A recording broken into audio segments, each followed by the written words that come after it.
नमस्कार प्यारे साथियों, हमारे यूट्यूब चैनल में आपका स्वागत है। तो एस्टेट आने वाला है और सभी इस वीडियो को ज़रूर देखें। बाल विकास के सिद्धांत, प्रिंसिपल ऑफ चाइल्ड डेवलपमेंट। तो चलिए स्टार्ट करते हैं।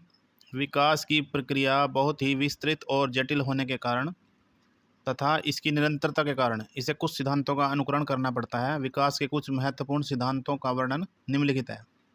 तो सबसे पहला सिद्धांत है निरंतरता का सिद्धांत। तो विकास की प्रक्रिया कभी ना रुकने वाली प्रक्रिया है। यह जन्म से लेकर मृत्यु तक चलती रहती है। वैज्ञानिक दृष्टि से विकास की प्रक्रिया माँ के गर्भ से ही शुरू हो जाती है। तो यहाँ तक आपने रीड कर लेना है। तो दूसरा है एक रूपता का सिद्धांत। विकास की प्रक्रिया में एक रूपता दिखाई देती है, चाहे व्यक्तिगत भिन्नताएं कितनी भी हों, लेकिन यह एक रूपता विकास के क्रम के संदर्भ में होती है।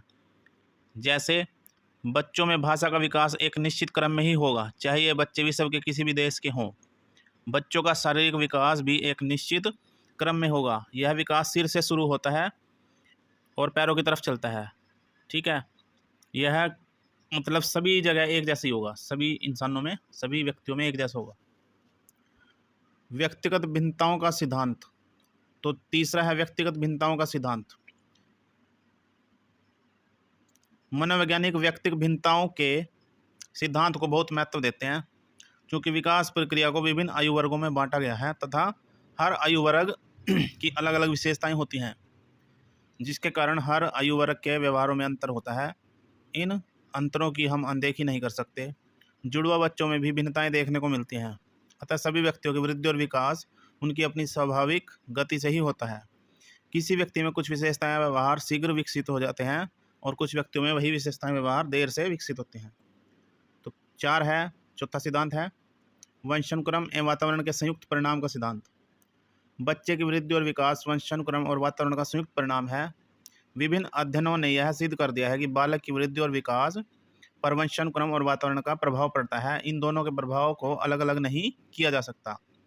वंशानुक्रम को बच्चे की नींव माना जाता है।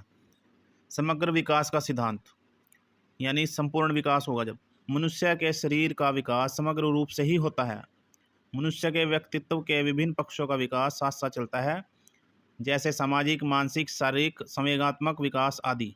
सभी पक्ष एक दूसरे के विकास पर निर्भर करते हैं, यानी शरीर में अगर कोई भी विकास होगा तो सारे विकास एक दूसरे से रिलेटेड होंगे।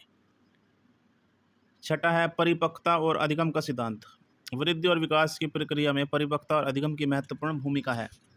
परिपक्वता से वृद्धि और विकास प्रभावित होते हैं और यह प्रभावित होते हुए वृद्धि और विकास के बदले में सीखने की प्रक्रिया को प्रभावित करते हैं।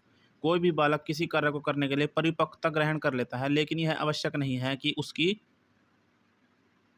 यह परिपक्वता अन्य कार्यों को करने के लिए उपयुक्त हो। अतः बच्चों में परिपक्वता के स्तर पर में भी भिन्नताएं होती हैं। यह भिन्नताएं उसकी अधिगम प्रक्रिया को प्रभावित करती हैं। और सातवां है विकास की दिशा का सिद्धांत। वृद्धि और विकास की अपनी ही दिशा होती है और यह निश्चित होती है। मानव के बच्चों का सबसे पहले सिर प्रौढ़ आकार ग्रहण करता है तथा टांगें सबसे बाद में। भ्रूण के विकास में यह सिद्धांत बहुत ही स्पष्ट है। विकास की निम्न दिशाएं होती हैं। देखो, ये आपने ध्यान रखना है, ये ऑप्शन में जरूर आते हैं कि विकास कहाँ से कहाँ सकता है। तो सिर से पाँव की ओर होता है, रीढ़ की हड्डी से बाहर की ओर, यानी केंद्र से बाहर की ओर।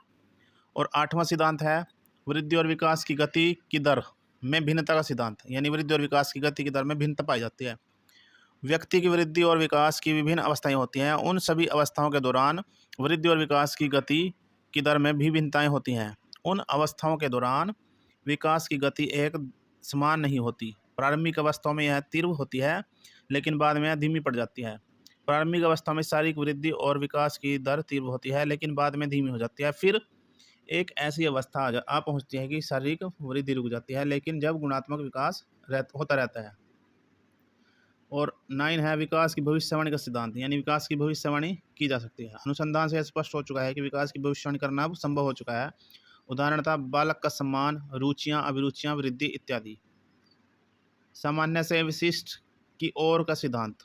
इस सिद्धांत के अनुसार बालक पहले अपने सामान्य व्यवहार सीखता है, फिर धीरे धीरे सामान्य व्यवहार विशिष्टता की ओर बढ़ता है। जैसे बच्चा पहले किसी वस्तु को पकड़ने का प्रयास करता है तथा अपना हाथ इधर उधर मारता है और धीरे धीरे वह विशिष्टता की ओर बढ़ता है तथा परिणाम स्वरूप वह उसी वस्तु पर हाथ डालता है जिससे वह उठाना चाहता है, यह प्राप्त करना चाहता है। और 11वां है एकीकरण का सिद्धांत। इस सिद्धांत के अनुसार पहले बच्चा संपूर्ण अंग की ओर, फिर उसके विशिष्ट भागों का प्रयोग करना या चलाना सीखता है, यानी बारी बारी से प्रत्येक उसका प्रयोग करना सीखता है। इसे ही एकीकरण का सिद्धांत कहते हैं। जैसे बच्चा पूरे हाथ को हिलाता है, फिर धीरे धीरे हाथ को और उंगलियों को हिलाने का प्रयास करता है। 12वां है विकास की संचिता और पुनरावृत्ति का सिद्धांत। विकास अनुभवों का कुल योग है, ना कि किसी एक ही अनुभव पर आधारित है। विकास पुनरावृत्ति वाला इसलिए होता है क्योंकि विकास की प्रत्येक अवस्था की विशेषताओं की आवृत्ति दूसरी अवस्था में भी देखी जा सकती है। जैसे बचपन का शव प्रेम की अवस्था में भी देखा जा सकता है। 13 है मूर्त से अमूर्त और सोचने का सिद्धांत। मानसिक विकास भौतिक रूप से उपस्थित वस्तुओं के बारे में चिंतन करने की योग्यता से उन वस्तुओं के देखने सिद्धांत का अनुकरण करता है जो अमूर्त रूप से होती हैं। देखो मूर्त क्या होता है, जो चीज़ें हमें दिखाई देती हैं वो मूर्त होती हैं, और जो अमूर्त क्या होती है, जो चीज़ें हमें नहीं दिखाई देती वो अमूर्त होती हैं। जो जैसे भगवान है लेकिन किसी को दिखाई नहीं देता, भगवान हवा है लेकिन किसी को दिखाई नहीं देती, अमूर्त है ये।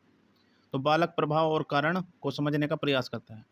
और 14 है बाहरी नियंत्रण से आंतरिक नियंत्रण का सिद्धांत। छोटे बच्चे मूल्य और सिद्धांतों के लिए दूसरों पर निर्भर करते हैं। जैसे कि वे बड़े होते हैं, उनकी स्वयं की मूल्य प्रणाली, स्वयं की आत्मा और उनका स्वयं का आंतरिक यंत्रण का समूह या सेट विकसित हो जाता है।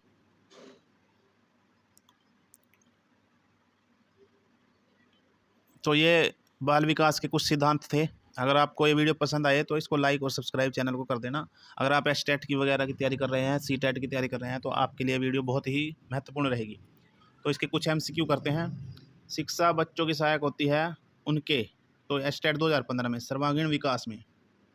क्वेश्चन नंबर 2, विकास की गति एक व्यक्ति से दूसरे व्यक्ति में भिन्न होती है किंतु यह एक डैश नमूने का अनुग्रहण करती है। तो क्रमबद्ध और व्यवस्थित। एक बालक पूरे हाथ को, फिर उंगलियों को, फिर हाथ और उंगलियों को साथ चलाना सीखता है। देखो हमने पीछे पढ़ा था अभी उसमें से, थ्योरी में से। यह उदाहरण वृद्धि और विकास के किस सिद्धांत को दर्शाता है? तो जब ऐसे आता है ना, पहले हाथ को चलाना सीखता है फिर उंगलियों को, तो ये एकीकरण का सिद्धांत होता है। निम्नलिखित में से कौन सा बाल विकास का सिद्धांत नहीं है?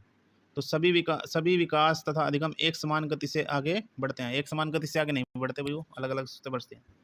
सामान्यतः लड़के और लड़कियों में शारीरिक विकास की निम्नलिखित विशेषता प्रदर्शित की जाती है। एस्टेट 2015। लड़कियां शारीरिक विकास में 2-3 वर्ष आगे होती हैं। विकास डैश से डैश की ओर बढ़ता है। सीटेट 2015। सामान्य से विशिष्ट की ओर, यानी सिर से पैरों की ओर। इनमें से कौन सा विकास का सिद्धांत है? विकास संशोधन योग्य है होता है? नहीं, ये तो गलत है भाई। अगला है विकास केवल संस्कृति में शासित और निर्धारित होता है। विकास जीवन पर्यंत होता है। देखो इसमें नहीं वाला पूछा है, तो नहीं वाला तो यही होगा, विकास केवल संस्कृति में, केवल वर्ड आ गया ना इसमें। मानव के बच्चे का सबसे पहला कौन सा प्रौढ़ आकार का ग्रहण करता है? तो सिर सबसे पहले प्रौढ़ आकार ग्रहण करता है। विकास की प्रारंभिक अवस्थाओं में शारीरिक विकास की गति तीव्र होती है। विकास की भविष्यवाणी संभव है। बच्चा सबसे पहले किसी वस्तु को पकड़ने का प्रयास करता है तथा वह हाथ इधर उधर मारता है, परंतु धीरे धीरे वह उसी वस्तु पर हाथ डालता है जिसे वह उठाना चाहता है। यह कथन किस सिद्धांत की ओर संकेत करता है? तो यह सामान्य से विशिष्ट की ओर का सिद्धांत। अगर आपको क्वेश्चन वीडियो अच्छी लग रही हो तो इसको लाइक जरूर कर देना, चैनल को सब्सक्राइब जरूर कर देना, और आगे भी हम ऐसे प्रकार की वीडियो लाते रहेंगे। क्वेश्चन नंबर 12 है बच्चे के विकास की प्रक्रिया कब शुरू हो जाती है? तो माँ के गर्भ से ही शुरू हो जाती है। तो ये कुछ क्वेश्चन थे जो मैंने इस वीडियो में कराए। अगर वीडियो आपको पसंद आई हो तो लाइक, चैनल को सब्सक्राइब और बेल आइकन को प्रेस जरूर कर देना। आगे भी हम एस्टेट की तैयारी चैप्टर वाइज कराएंगे और MCQ कराएंगे। इसके जो MCQ बच गए हैं वो मैं नेक्स्ट वीडियो में करा दूंगा। धन्यवाद।